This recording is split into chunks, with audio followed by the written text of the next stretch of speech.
Salutations ou salutations dans la paix du Christ.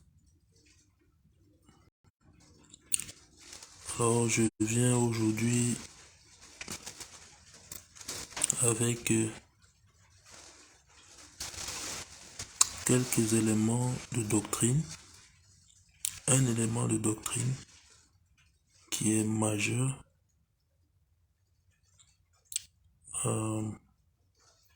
L'élément de la doctrine de Christ. Et quelques petits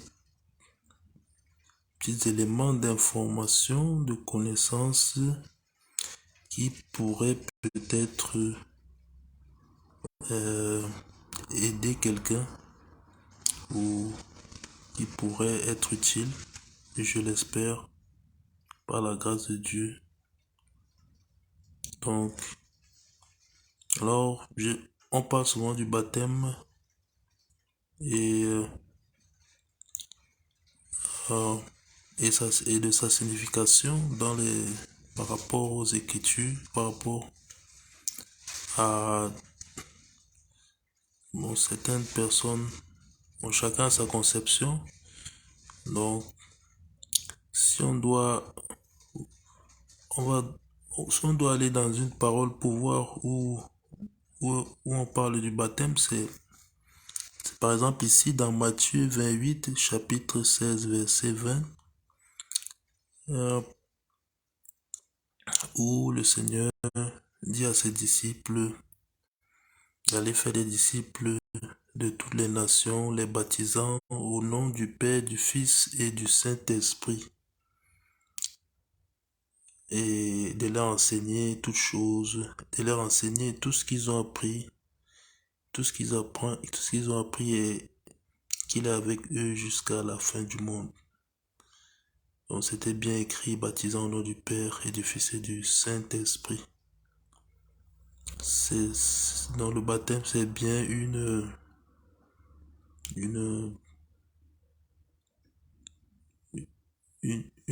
c'est bien un commandement.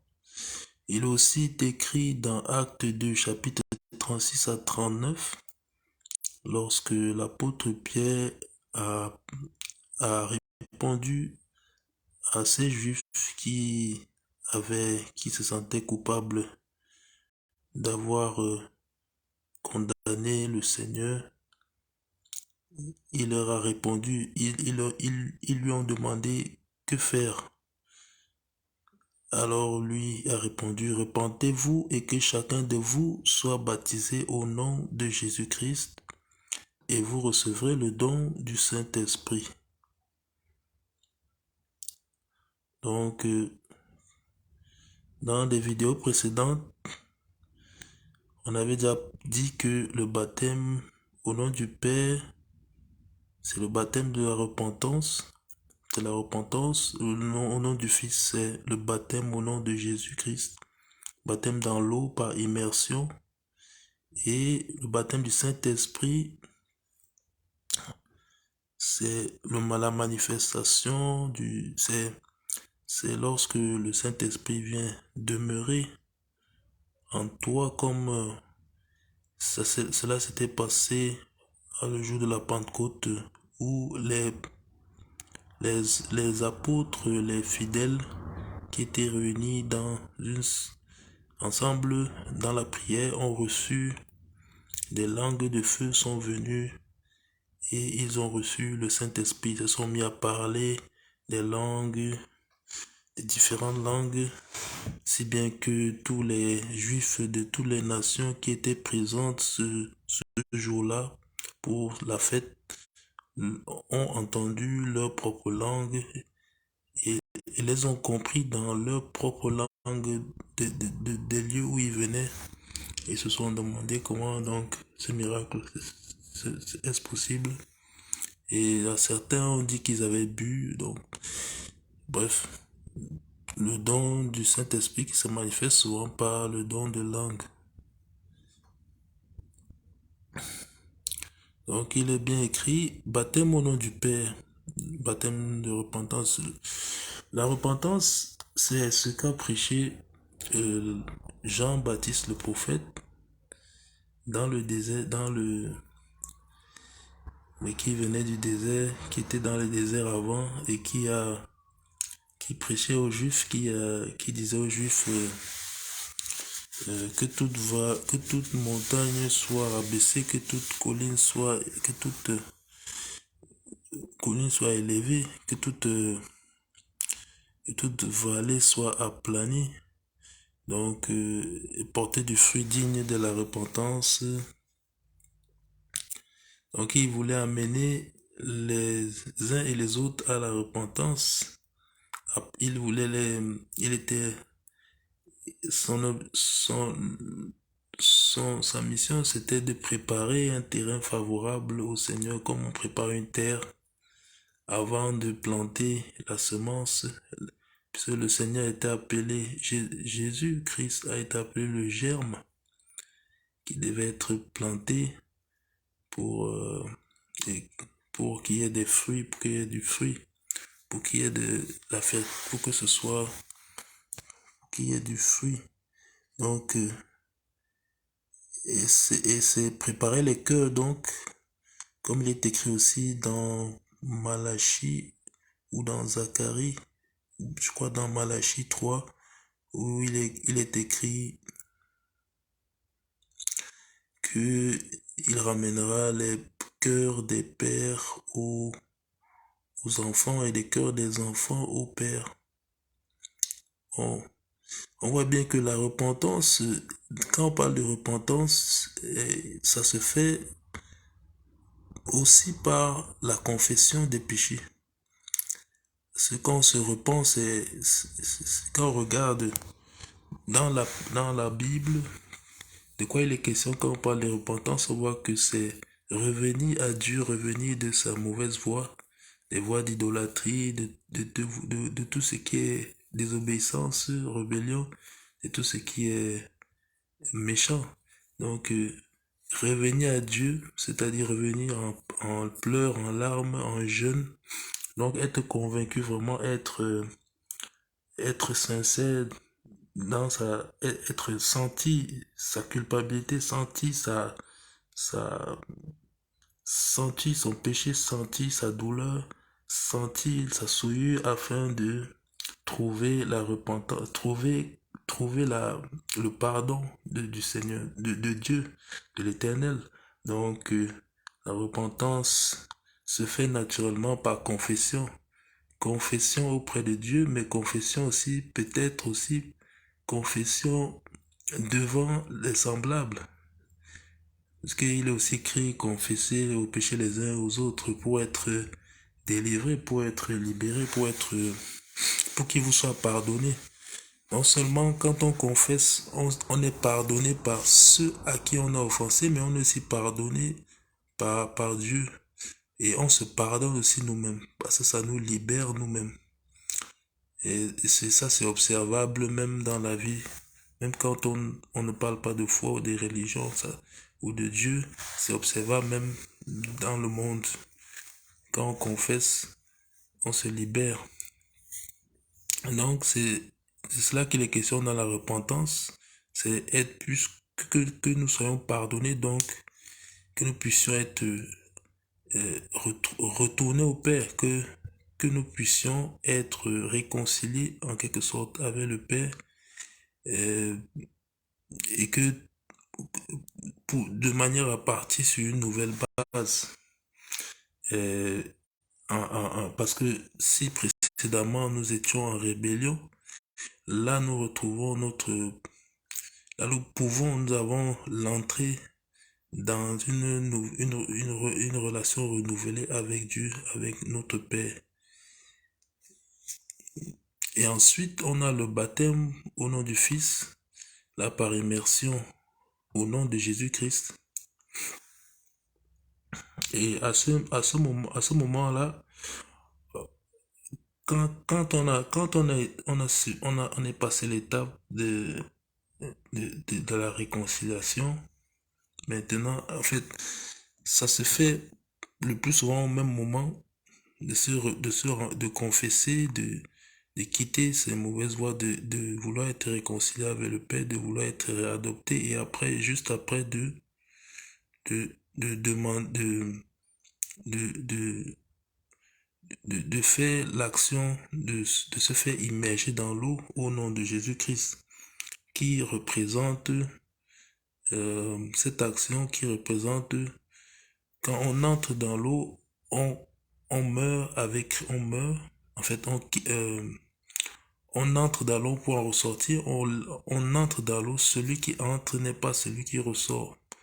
Donc c'est ce que ça représente, hein, celui qui entre, il part, c'est-à-dire l'homme de péché, et celui qui ressort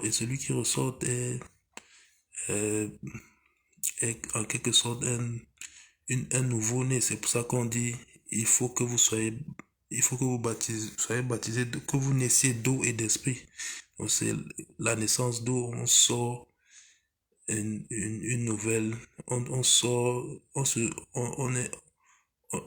on sort pour être une nouvelle créature en Christ. On sort en vue d'être une nouvelle créature en Christ.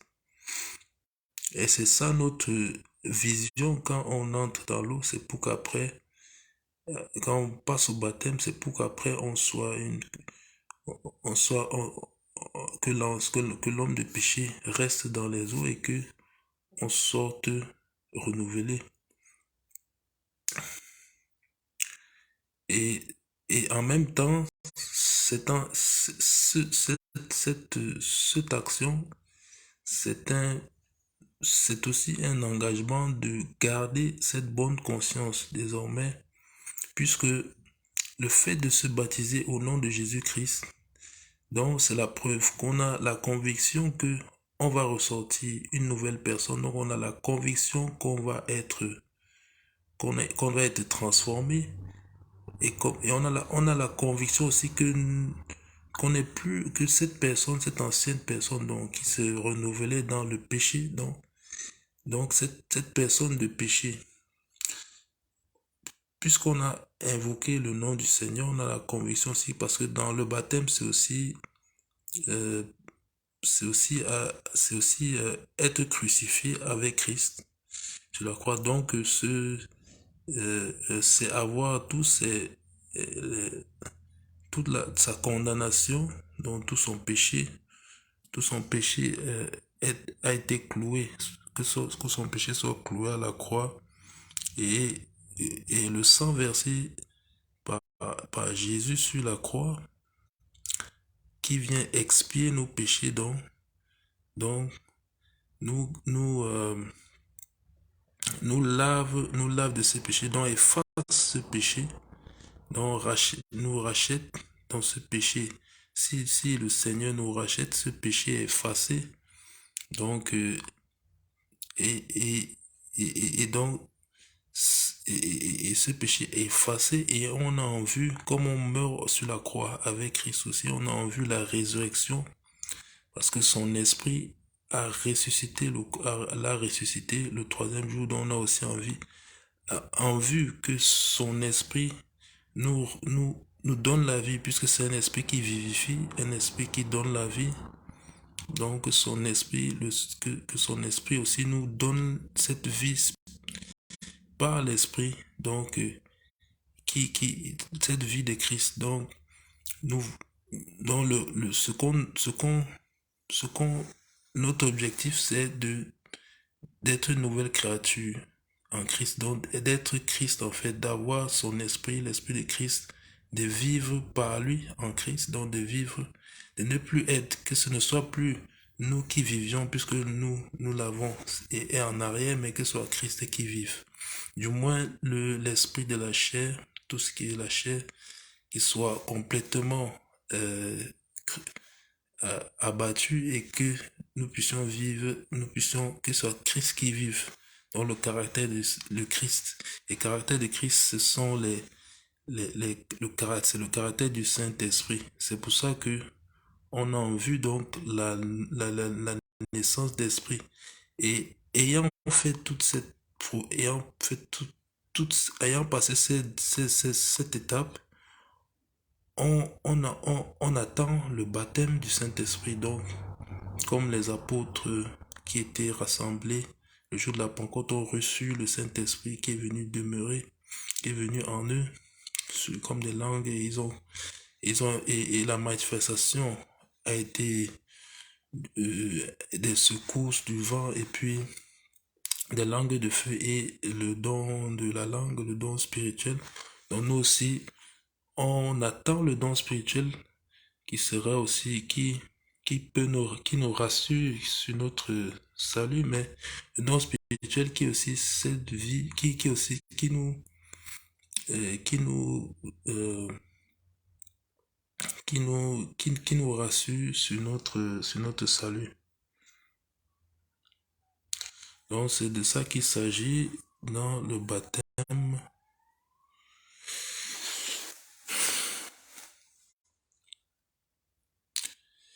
Et il y a encore aussi beaucoup de choses, il y a encore beaucoup de choses à dire, il y aurait encore beaucoup de choses à dire.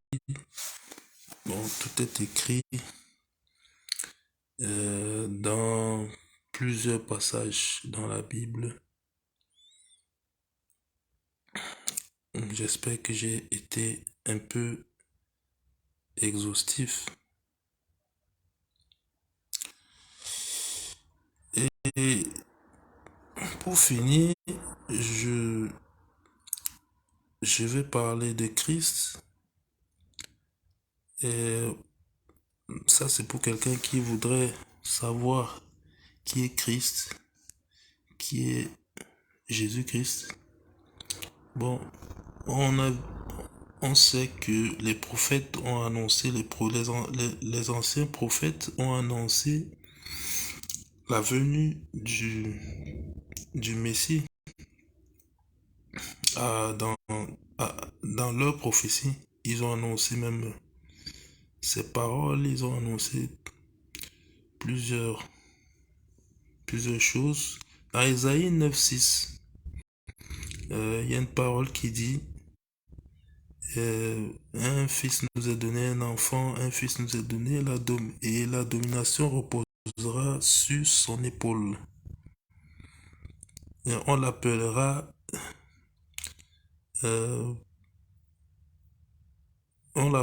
admirable, conseiller, Dieu puissant, Père éternel, prince de la paix, et plusieurs autres. On l'appellera de plusieurs autres manières. Mais ce qui nous intéresse ici, c'est que ce fils qui est donné et dont la domination repose sur l'épaule, c'est lui qu'on appellera Dieu puissant et Père éternel. Donc on a déjà un indice sur qui est Christ. Bon, pour ceux qui pourraient avoir des confusions dans leur esprit. Et dans Matthieu 28:18, il est dit que le Seigneur s'exprime et dit, tout pouvoir m'a été donné dans le ciel et sur la terre. Donc, pour confirmer bien que c'est lui qui a toute la domination. Et il a aussi le jugement dernier, et tout le jugement en fait. Bon, il y a un autre passage dans deuxième épître de Jean, chapitre 5, verset 20. À la fin de cette phrase, à la fin de l'épître, la dernière phrase, je crois bien, qui dit son fils Jésus-Christ. Et nous avons la vérité en son fils. Nous savons que nous avons la vérité, que nous connaissons, que nous avons la vérité. Son fils Jésus-Christ, c'est lui qui est le Dieu véritable et la vie éternelle. Donc, l'on ne peut pas être plus clair à ce niveau. Donc, c'est bien écrit, son fils Jésus-Christ, c'est lui qui est le Dieu véritable et la vie éternelle.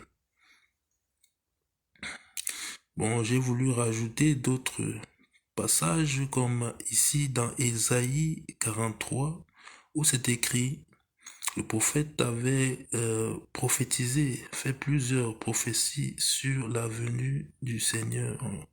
Et c'est pourquoi il est écrit ici, c'est moi qui suis Dieu. Je le suis dès le commencement. Là, c'est Dieu qui parle par sa bouche. Et Et là, c'est clair, il dit, c'est moi qui suis Dieu, je le suis dès le commencement.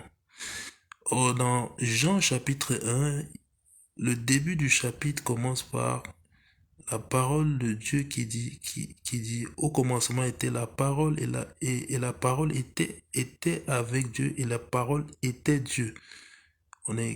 Était Dieu. Et donc, c'est au commencement, on sait que la parole est Dieu.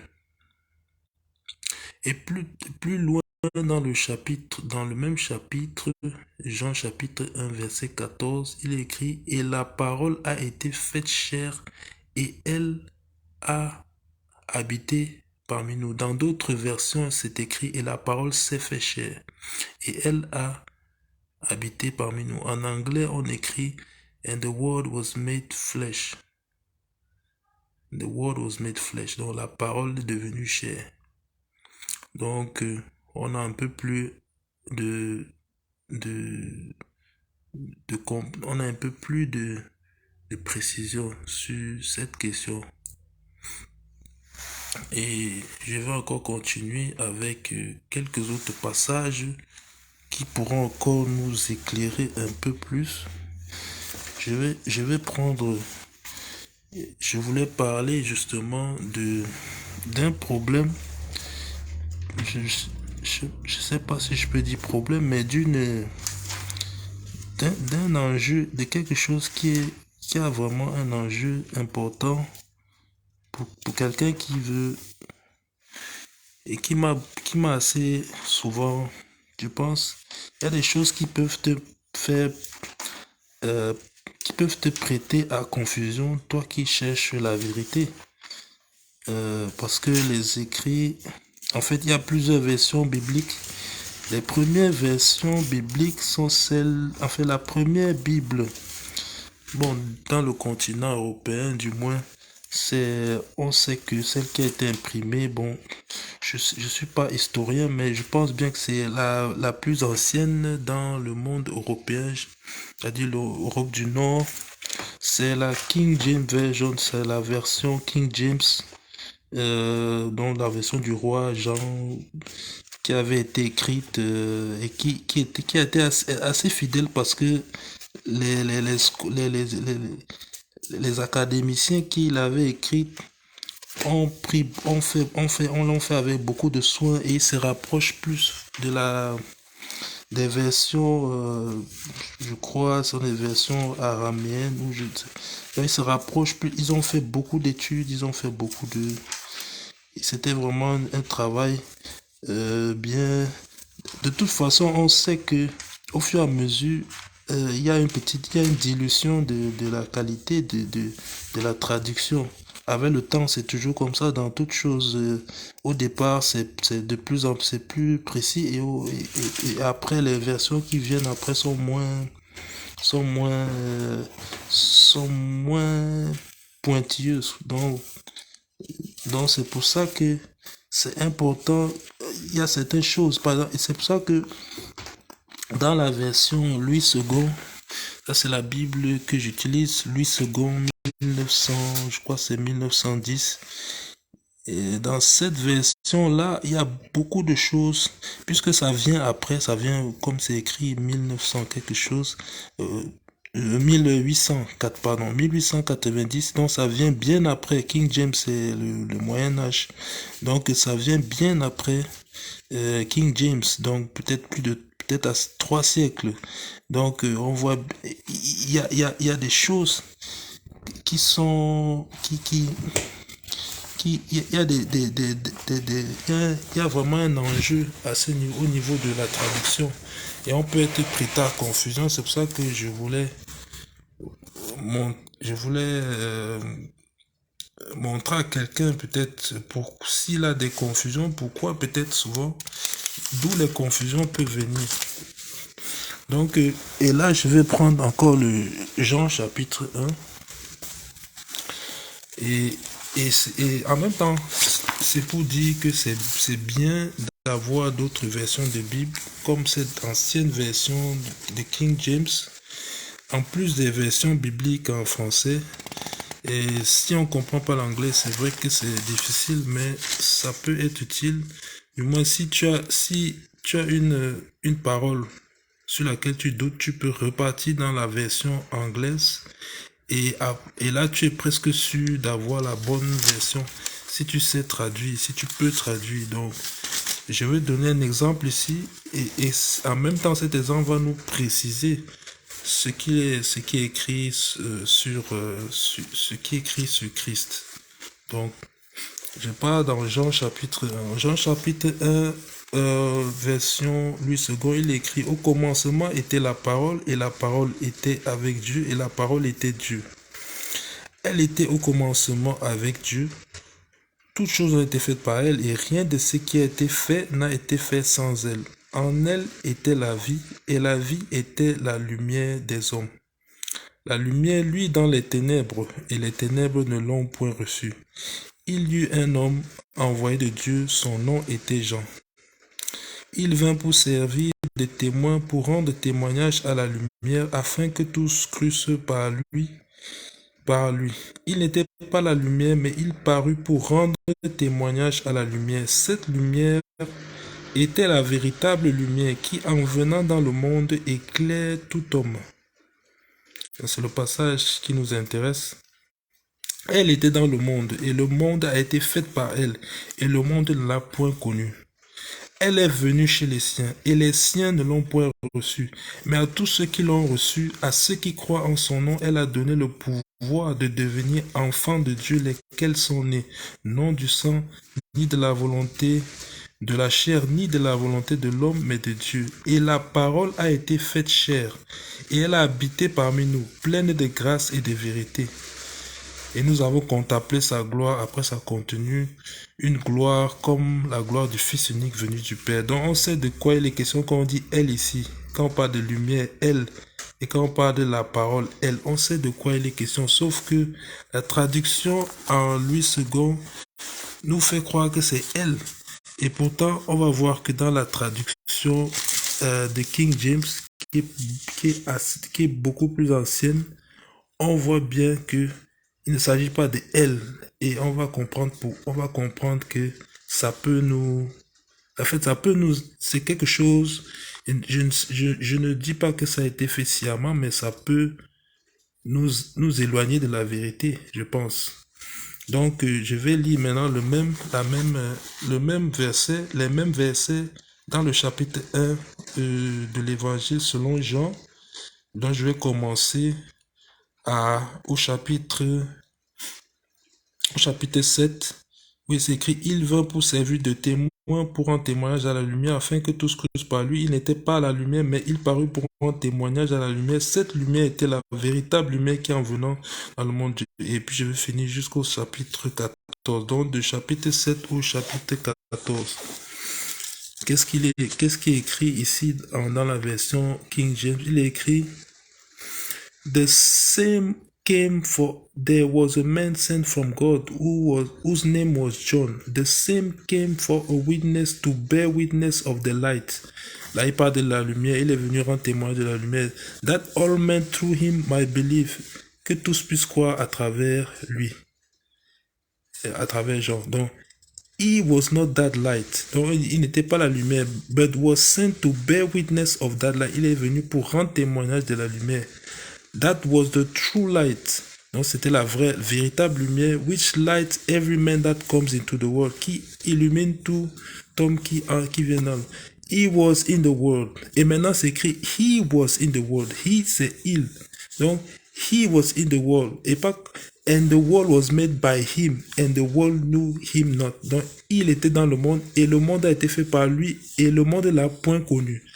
Or, la version de Louis II nous dit, ici, verset 10, Jean 1, verset 10, la version de Louis II nous dit: elle était dans le monde, et le monde a été fait